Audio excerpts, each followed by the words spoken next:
Hey, what's going on, everybody, and welcome back to another episode of Baseball Adjacent. I'm your host, Taco Josh. That right there is America's pitching coach. It is Justin Arth. The Wild Card Series has wrapped up, and we are on to the Division Series. Our matchups are the Cubs and the Brewers, the Dodgers and the Phillies in the NL. Then we got the Yankees and Blue Jays, and the Tigers and Mariners out in the AL. All four of those matchups look to be at least compelling in some way, shape, or form. Should be a great next week of baseball. And hit subscribe because you're not going to want to miss any of it. And we are dangerously close to 100 subscribers. And that would be sick to hit here pretty soon. Justin, how are we feeling about this slate of Division Series games? Yeah, if this slate of Division Series games is anything like the Wild Card Series, we're in for a really good matchup with four great matchups. I would side on the side of saying that like the National League matchups are maybe a little more compelling than what you see on the American League side, but that's just because of some questions we have with some of these AL teams. But either way, I think they are four really compelling matchups. I think we'll get four really good series, and it kind of sucks that we're still best of five at this point because some of these series might come down to 5 games. Yeah, you kind of look at some of these. You do. You look at these and you're like, man, I wish this was a 7 game set. I will say at least 3 out of the 4, and I'll let you all decide which one I don't want that in. I guess if you're watching, we're gonna do this same way we've done past episodes. If you watched or if you're new, I'm gonna explain it to you anyway. We're gonna go NL first and then AL, just because the first pitch of Saturday's games is a National League. So we're going to go NL first, then AL. Timestamps for your series, if you just want to watch about, let's say, Yankees Blue Jays or Tigers Mariners, will be in the description if you just want to skip to that. If not, and you're along for the ride, that's awesome too. And we appreciate that. So we're going to start the very first Division Series matchup on the National League side. It is Cubs Brewers. The Brewers won the division. They had the best record in baseball. And the Cubs had a 92-win season, and they just knocked out the San Diego Padres.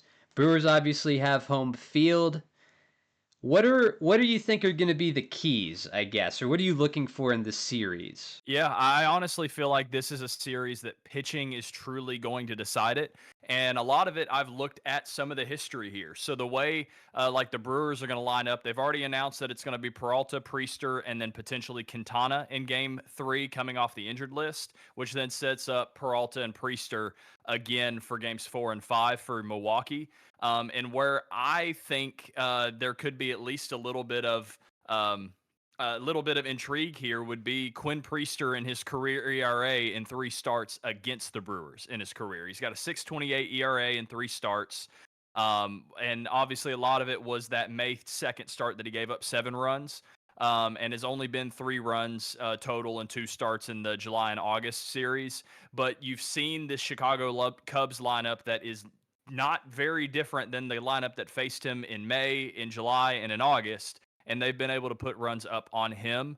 Peralta kind of been the same. They've been able to get some runs off of Peralta. And then Quintana, we've been able to see, as in the past, he was a Brewer killer when he was a Chicago Cub. So is he going to continue to be a Brewer killer as an actual starting pitcher for the Brewers? Or is he going to kind of become locked down and be a Cub killer? So I think the familiarity between these two teams and the way we kind of saw the offense really start clicking for Chicago, I think pitching, whether it's on the Cubs side or the Brewers side, is going to be something that is crucial for moving on. It's going to be, can Milwaukee's starting pitching be what we think they are? Or are they going to, with the familiarity between each other, are they going to like get runs, and can Chicago hold Milwaukee to less runs, because the Milwaukee Brewers are going to get people on base, right? They're going to score people, and they're going to find creative ways to do it. So how can Chicago's big stars, similar to what I said in the wild card series, how can they put up runs early and get to that bullpen of the Brewers that again still is pretty good, but you would trust yourself against that bullpen as long as it's McGill, Uribe, or Koenig, or excuse me, as long as it's not McGill, Uribe, and Koenig, you would trust yourself against that bullpen with the offense that you've got. Yeah, we just talked about off camera before we started the episode. The Brewers, they're the best team in baseball. You know, they have the most wins, but they don't barrel the ball particularly well. As it turns out, they're 29th in the league in barrel percentage. They're at a 6.6%. The teams around them, by the way, are Cincinnati and Cleveland, who are both playoff teams, but we talked about pretty at length how bad the offense is.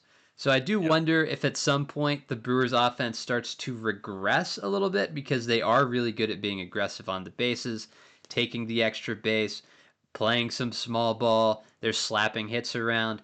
I still worry about it big picture. I worry about it's harder to do that in the playoffs because we saw in the game 3 against the Cubs, the Padres brought in their eighth inning guy like in the second inning, right? Yeah. Like you're not gonna let a rally start if at all possible.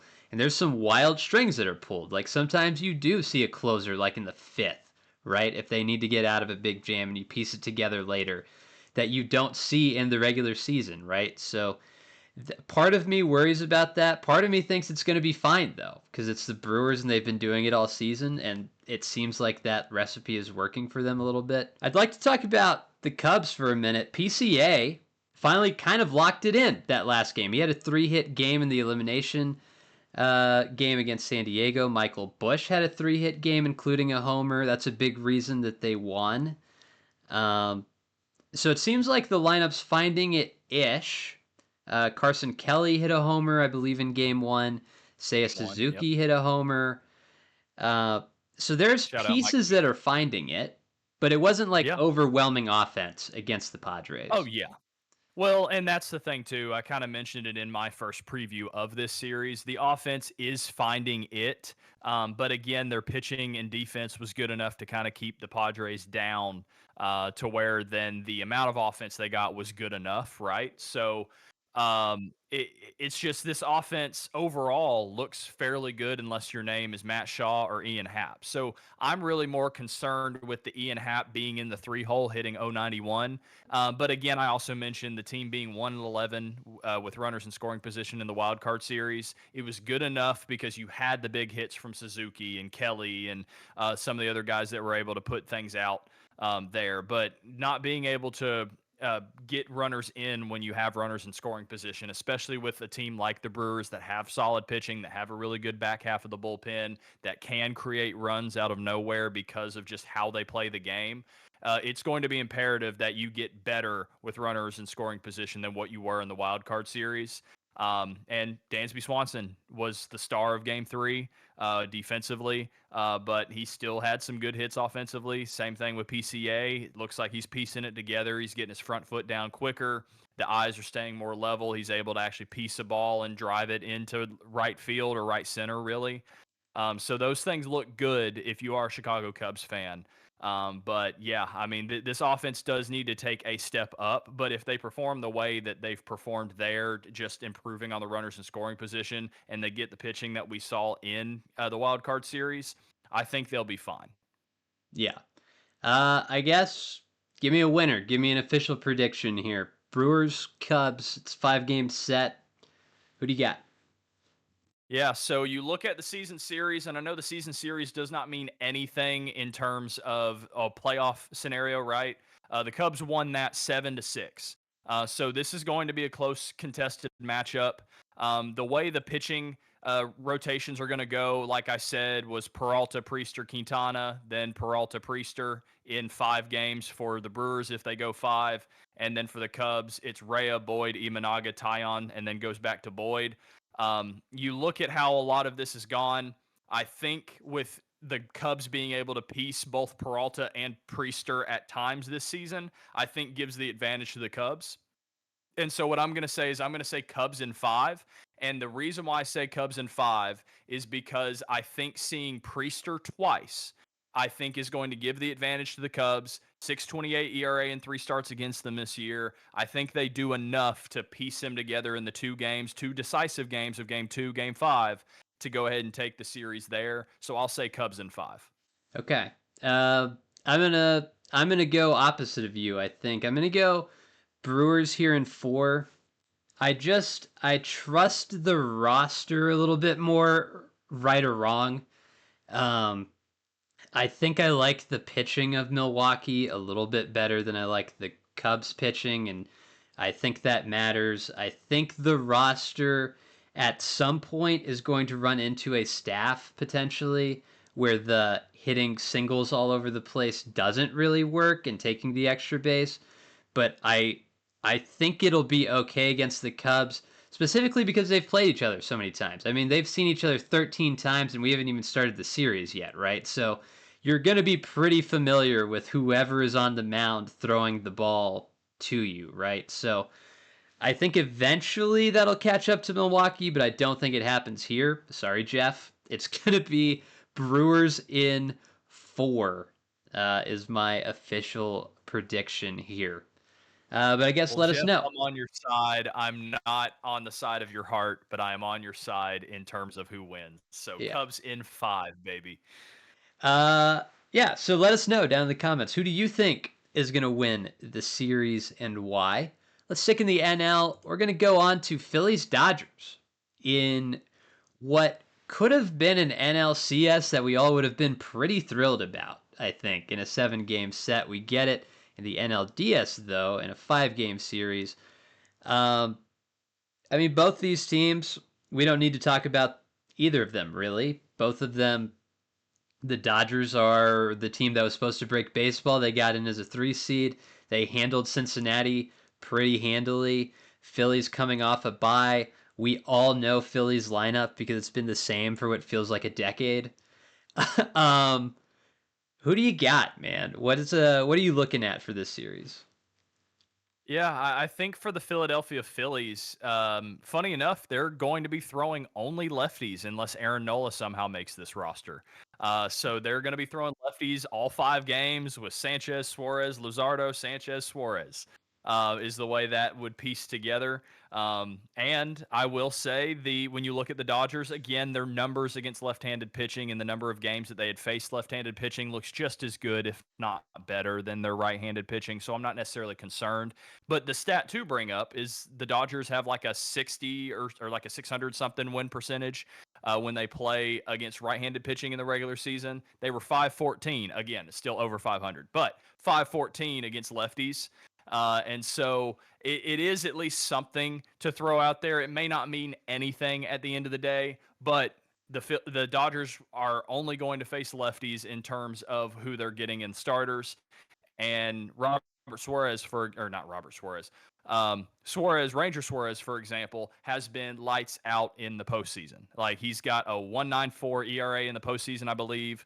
And then Sanchez has not looked as good in the postseason, but it's only been 1 or 2 starts in the postseason, so that figures to be a little better with how he's pitched this year. Luzardo, again, 6-something ERA in the postseason, but he's a game 3 starter. So this Philadelphia Phillies offense, I think, is really good. They are one of the best late innings offenses in baseball, which bodes well for them in this series. Why? Because the Dodgers bullpen, right? Like the Dodgers bullpen wasn't necessarily tested in Cincinnati, but you still saw them give up some runs late.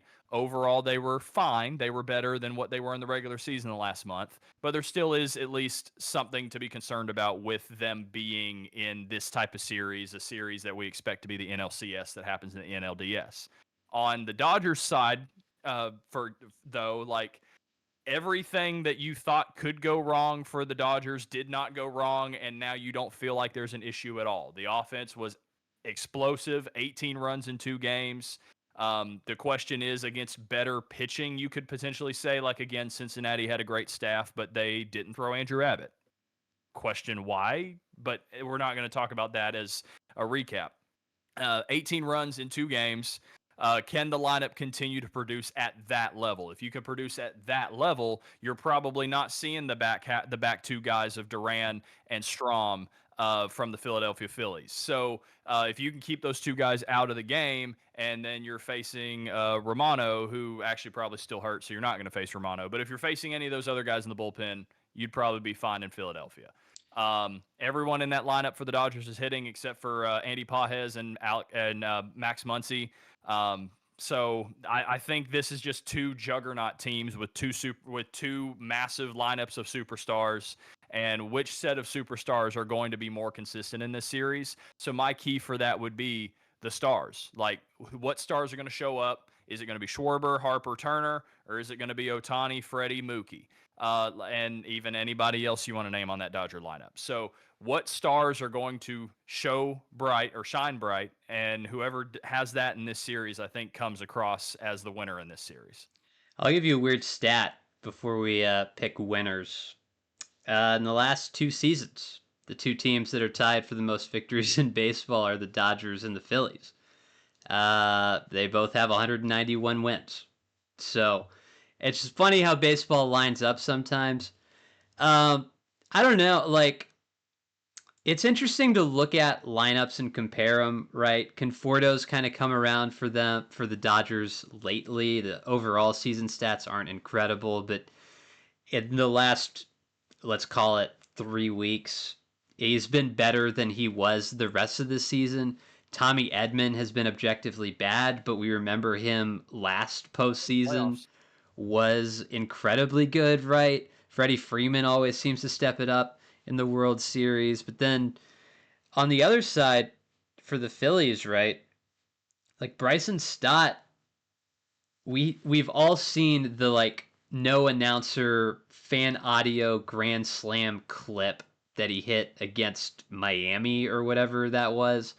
JT Realmuto is still like he's a shell of what he was in his prime, I feel comfortable saying, but it's still JT Realmuto behind the plate. Like he is still capable of putting up some wild numbers, I'm sure. And Castellanos has had a down year, but it's still Nick Castellanos, you know? So I think you're right. It's two juggernauts. The Dodgers bullpen just worries me, man. And I know they weren't really tested against Cincinnati, and but they kind of were. Like there was times in that first game where it was kind of tense, right? We're like a couple of balls dropping or bleeding away from that being a very different game. Yeah. Um, I don't. I worry about that so much against a Phillies lineup that, sorry, Cincinnati fans, cover your ears, is just like two steps better than the Reds lineup. And they didn't exactly handle the Reds lineup that great. Uh, so I don't know. I think that would be the one thing that I'm looking for. I think I trust the Dodgers starting pitching now, as insane as that sounds, like Ohtani, Snell. I think those guys are going to be fine. It's going to be after that what happens, and Yeah. that I feel less confident in. Do we see Kershaw out of the pen? That feels possible because I imagine he'll be on the roster in some capacity, and it doesn't really feel like he's going to start unless it's like a spot start type of deal or like an Well, opener and that's role. the thing. There is a question potentially for Game 4. So right now it would be Ohtani, Snell, Yamamoto to set up Ohtani for Game 5 on normal rest. But Ohtani could, if needed, take the ball on short rest in Game 4, which then means okay, it's TBD for Game 4. Is Glass now going to pitch that? Is Sheehan going to pitch that? Is Kershaw going to pitch that? And so there is at least a question with how things have kind of gone on with the Dodgers on who pitches Game 4. Yep. So that could be something to be concerned about. It will be interesting. It'll be interesting to see how that pops out. Give me a winner. Who's winning and why? Yeah, this one feels like everyone's going to say Phillies or Dodgers in 5, and anyone would probably be okay with that. And maybe this is just Braves bias in me, but I have this feeling that this is going to be Dodgers in 4.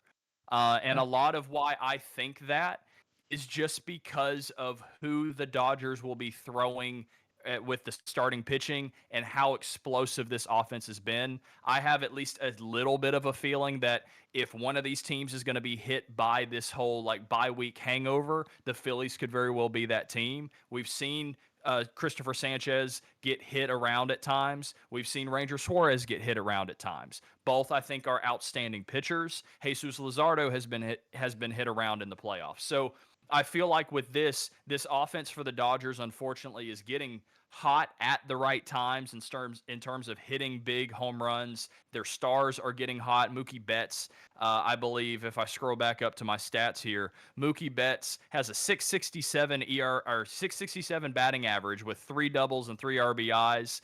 Teoscar Hernandez batting 400 with 2 homers, 6 RBIs. You're getting production out of Ben Rotovet. Shohei Ohtani obviously has 2 homers. Freddie Freeman's still no slouch. Kike Hernandez has done stuff. So 1 through 9 overall, you're getting production out of this lineup, or at least you were in the wild card series. I feel like that continues, and the Phillies might have at least a slight slow start. And that may just be enough to have the Dodgers eliminate them in 4. So I am saying Dodgers in 4, surprisingly. Okay. Okay. I think it's real interesting, right? Because I think the Dodgers lineup is deeper. And obviously, Otani's the best hitter in the series, I think, hands down.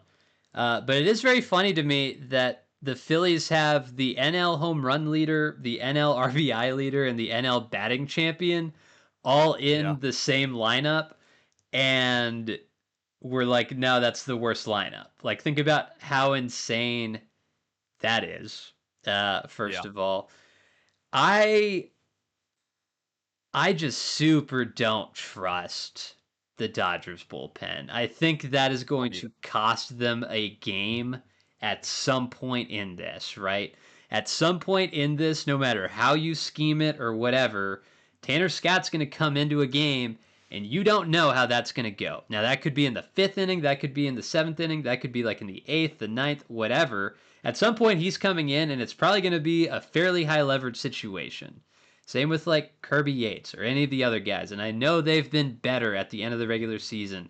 And I know that it was such low leverage that like the adrenaline probably wasn't there in the Cincinnati series because it's 10-1 when I'm going out there. Why am I paying attention?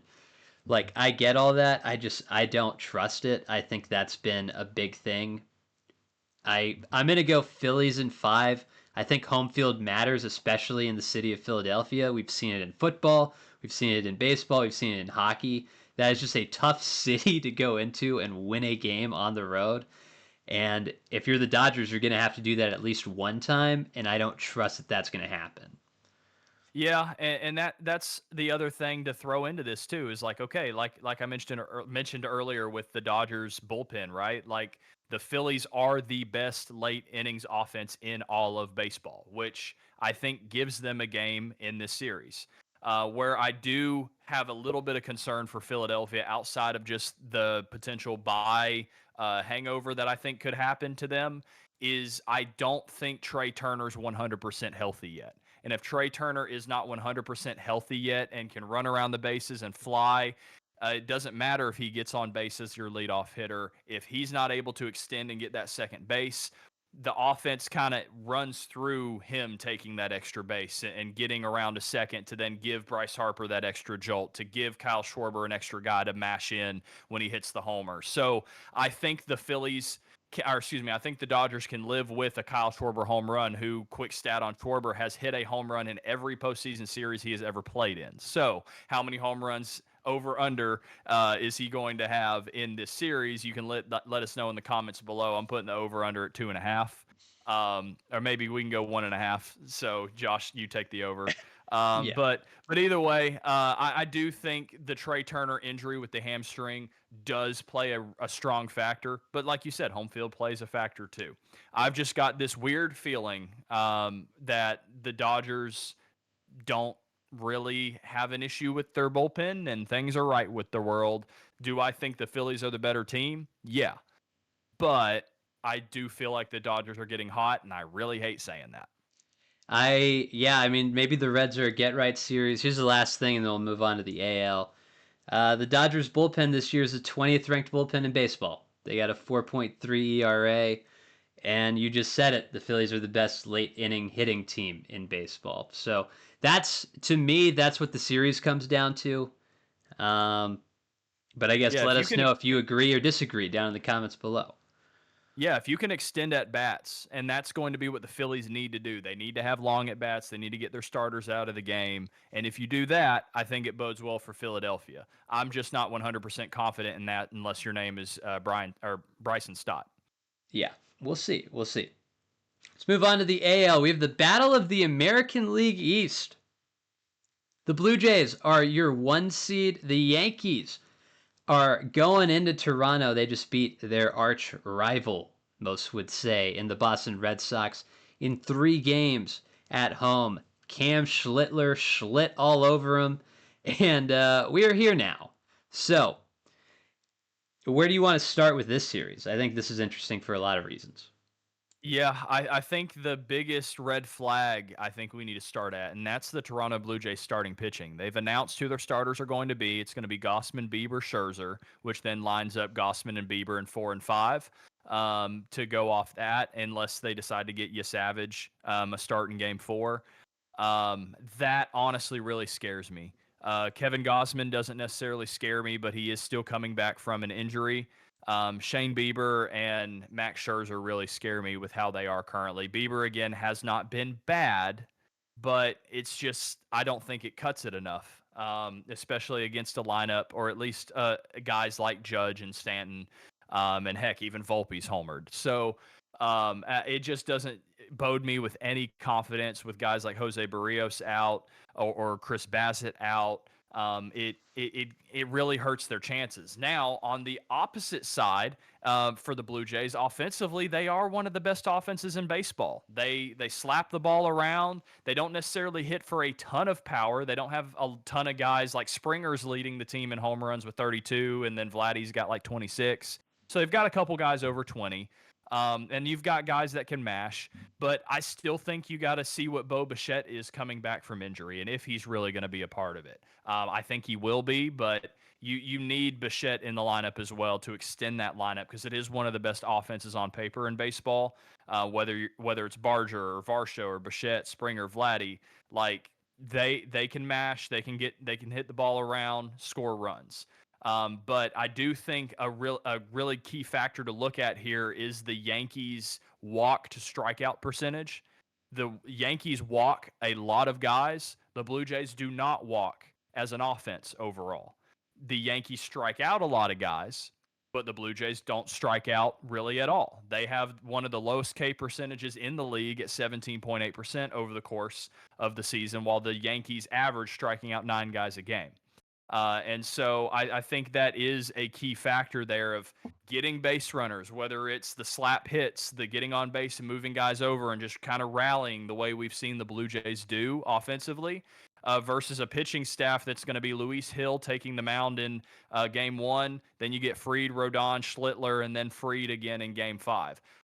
That just, you look at the starters that the Yankees are throwing out there. Luis Hill could be great like he has been in the regular season, or again, young guy could blow it up in Game 1, but then you still look at Fried, Rodon, Schlittler, and then back to Fried in Game 5. I still think pitching massive advantage in terms of New York Yankees, and then the bullpen is bad for both of these teams. Like, I would give the advantage slightly to the Toronto Blue Jays, but Jeff Hoffman still hasn't been bulletproof. So, and Sir Anthony Dominguez hasn't been bulletproof. So both of these teams kind of have some pitching issues, but I think the starters, you got to give a massive advantage to the Yankees. Yeah, I'm reading here. Luis Heel is going to start game 1, which is Yeah. wild. Well, uh, it's because of the rest. It's because of yeah, the rest. 100%. But he hasn't pitched in a long time. Uh, it'll be interesting. So the key to the Blue Jays for me is they're just gonna have to score a lot of runs, because you nailed it. I don't trust their pitching. I don't think they trust their pitching, and I think everybody knows that. I think the Yankees Yeah. know that. I think Toronto knows that. I think Toronto fans know that. I think, minimum, if you're going to win a game, likely you're going to have to score 4, maybe 5 runs against this Yankees team. And you look at the starting rotation, right? Even with, Luis Heel starting a game, you still have to go out and face a pretty good starting rotation. The Yankees have at least a top 2 in Rodon and Fried. And then you can talk about I mean, Cam Schlittler was pretty incredible in the elimination game, so he's kind of proven he can do it. It's at least in him that he's capable of shutting down a lineup that's pretty good as well in Boston. If, Toronto's got to get to the bullpen. That's going to be the key to this. I don't see a world, and I mean, everybody has blow up starts, but I don't see a world that you can bank on if you're Toronto. Hey, we're going to put up 5 runs against Max Fried or Yeah. Rodon or whatever, right? It's going to be like, hey, we put up maybe 1 or 2 against Max Fried, but we drove the pitch count up to the point that To we get him knocked him out in out 4 or in the 5. fifth inning or the fourth Yeah. inning. Like he didn't make it out of the fourth inning or whatever that is. That's going to be the key for them. Can they extend at bats?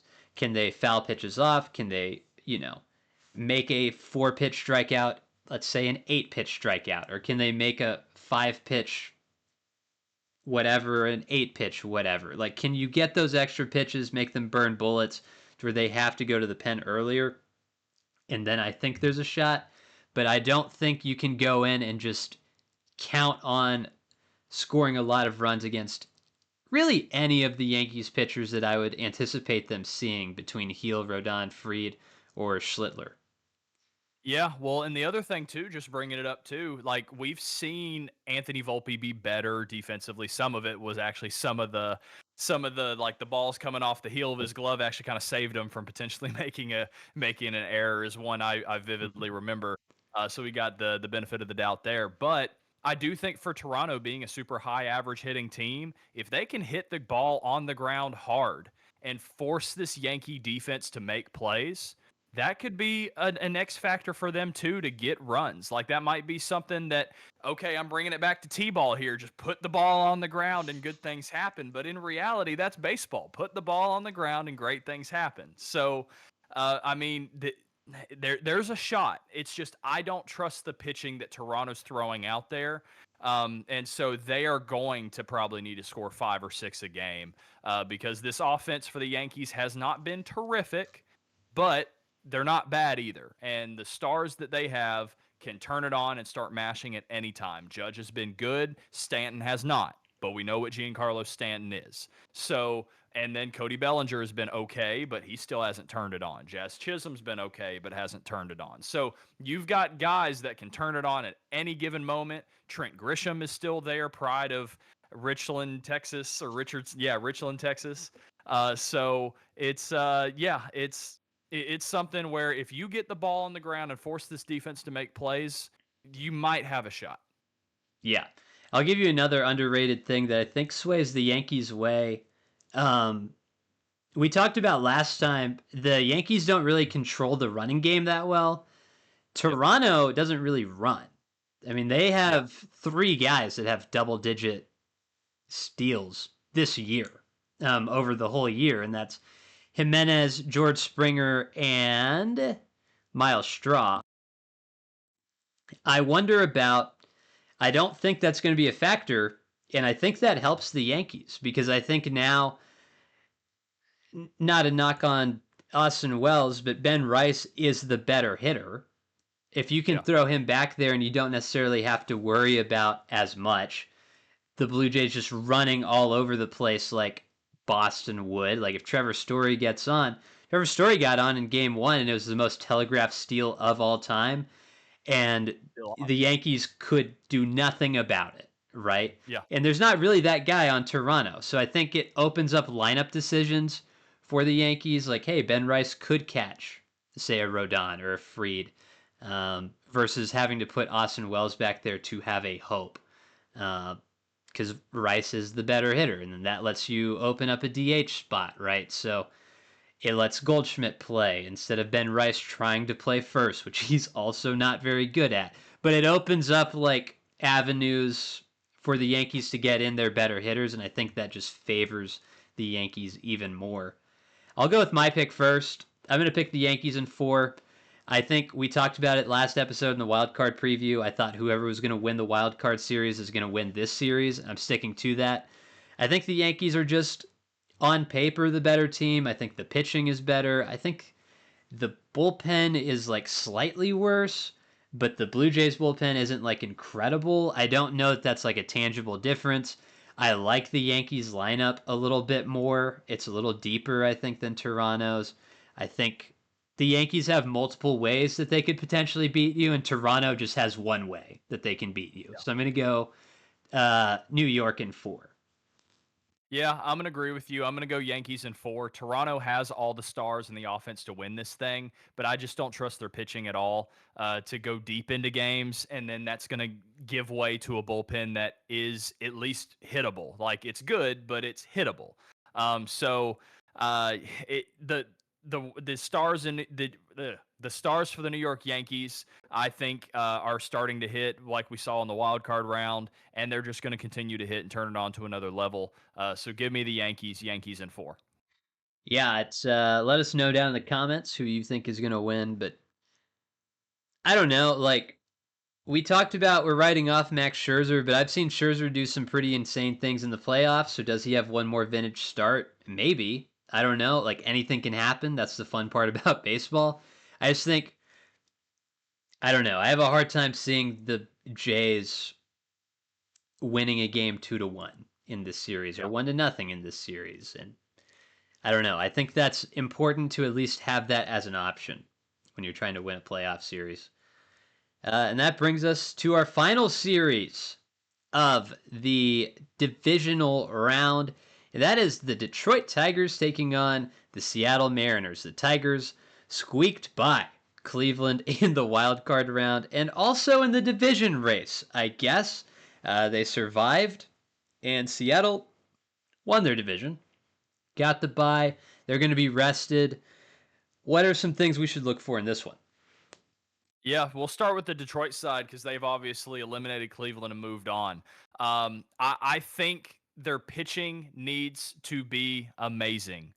Their offense needs to create runs by being scrappy, taking good at bats, taking the extra bag, running a decent amount. But the Tigers don't necessarily run a lot. So you need to be able to force uh, getting an extra base. You need to force pressure. But I think the biggest thing that the Detroit Tigers have to do if they want to advance here is they have to be better with runners in scoring position. They finished the wild card series 7 for 35 with runners in scoring position, and that is with a 5 for 12 with runners in scoring position in game 3 to kind of put the bow tie on it and kind of skew the numbers a little bit.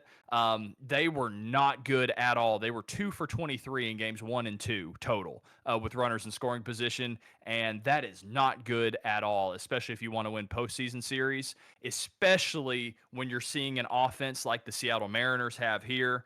And then the projected starters, and really not even projected because they've at least announced 1 through 3, would be Kirby, Castillo, and Wu in that order. And then Kirby and Castillo probably then get games 4 and 5 again. So uh, the Mariners offensively, they can put up runs. They're probably going to face Montero in game 1, Keiter Montero, that being said. And they won't face Scooble until game 2 and then potentially game 5 if it gets that far. And so you have 3 potential starts between Montero, Mize, and Flaherty between 1 through 4 that you need to just hit the ball around and then hope you can maybe scratch and claw Scooble win. But the Mariners are an offense to do that. They're a better team on paper than the Tigers. They just cannot come out flat like you have seen in the past with a lot of these wild card bye teams. They can't come out flat. Pitching has to be good. And if you take care of business, which I believe this team can, then they move on probably pretty easily. I worry about I worry about both teams, really. I see a way that both of these teams crumble, and if they both crumble at the same time, this could be a wild series for much different reasons. Um I don't know. I think both teams have pretty glaring holes. Detroit doesn't hit the ball particularly well. They hit it okay, but they have glaring holes in their lineup, right? And Seattle, I think you talked about Philly being a team that might struggle with the bye. I think Seattle may struggle with the bye. Oh, of course. Um, Cal Raleigh hit 60 homers, right? MVP candidate. We can have that conversation, absolutely. But I worry about he hasn't seen an actual live pitching environment in a week, 5 days, 6 days, however long it's been by the time You're that not going to first. count Ichiro playing right field and pitching as live at bats? No, I think it's different, believe it or not. Because it's not the same, right? You can sell tickets, you can do all it is, but the environment is not the same. The adrenaline is not the same when you're facing your teammate versus somebody else.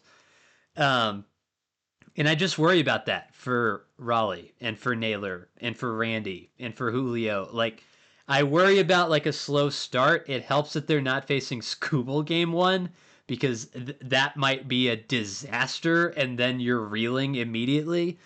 Um, but I don't know. I worry about that still for Seattle, especially. And then Detroit, it's just, I don't think the team is great for this stage in the postseason. They're a fine team, but I don't think they're a team that makes a deep run. But are they better than Seattle? I don't know. I guess this is why we're playing the games, right? I think Seattle's the better team. I'll go Seattle in 5 because I think Seattle finds a way to lose a couple of games. I think Detroit probably wins the Scooble start, at least the first one. And then if we get to a game 5 and Scooble starts again, which he will, it could go in any direction. But I'm gonna pick Seattle to win. I think they find a way to lose that game and one more probably. Okay. Uh, but who do you got? Who do you got? I've got Mariners in 4, so I don't think they get to a Scooble game 5. I would agree with you. I think Detroit ties the series at 1 with the Scooble starting game 2 because I would trust Scooble over Luis Castillo, even though Castillo's not been bad. George Kirby has been okay. Wu has been absolutely outstanding. So you get Montero versus Kirby. Then you get Mize versus Wu. Again, still solid pitching matchups, but I give Seattle the advantage there. And I feel like their offense is good enough 1 through 9 to, even if they do come out slow, to be able to scratch and claw enough against the pitchers you'll see in games 1 and 3 to take a 2-1 series lead, to where then for an elimination game for Detroit, you're facing Flaherty instead of Scooble. Like, I feel that gives it the advantage to Seattle. So I've got the Seattle Mariners in 4. I think a lot of these games are going to be close, but I think Seattle has enough offense to get by based on the pitchers that Detroit will be throwing at them in the order that they will. Yeah, it's I don't know. This one has the most question marks of a series to me. I think we have a pretty good idea that like Cubs, Brewers, and Dodgers, Phillies are going to be like a clash of the Titans type of Yep. deal. I think we feel like we know what we're about to see in Yankees, Blue Jays. This one, I don't feel like I know. I feel like Yeah. I have an idea, maybe, that might happen, but I could also see a world where just all of these are pitchers' duels randomly, or I could see a world that like 3 of them Or are these are like 10-7. yeah, right? So I don't know. I legitimately have no idea what's about to happen, but that's what I think makes the postseason so great. Is because all of this is happening in a high stress situation for all these guys. So it'll be an interesting time. Uh, yeah, I think that's it. I'll put you on the spot here. Which of these series are you most excited to watch? That's low hanging fruit. I think Dodgers Phillies is the overwhelmingly like one I'm most excited for, even as an Atlanta Braves fan. Like, I know I might have said Dodgers in 4, but just because I said Dodgers in 4 doesn't mean all 4 of those games are probably going to be close, tightly contested games that like is going to have you on the edge of your seat till the final out. Like, I feel like this Dodgers Phillies series is pretty much your World Series for this year. So enjoy what you're watching because I think you're going to see the best matchup in baseball, regardless of if this thing gets swept in 3, goes 4, or heck, hopefully goes 5 games, despite my prediction.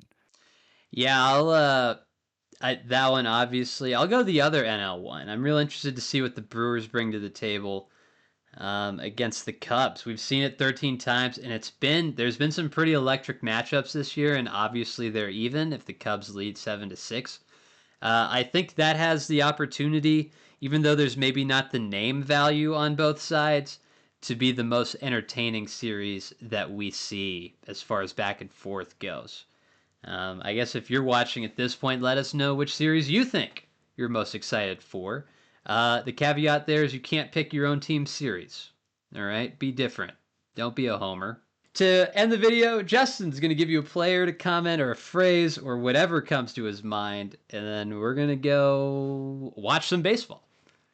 Exactly. So, hey, your player to comment for today's episode is Trey Turner. Will Trey Turner be in the lineup? Will he make a difference in this Phillies Dodgers series? Is the hamstring okay? Let me know down in the comments below and comment Trey Turner. And the first one that does it, you will be pinned. And we'll catch y'all in the next one. Take it easy.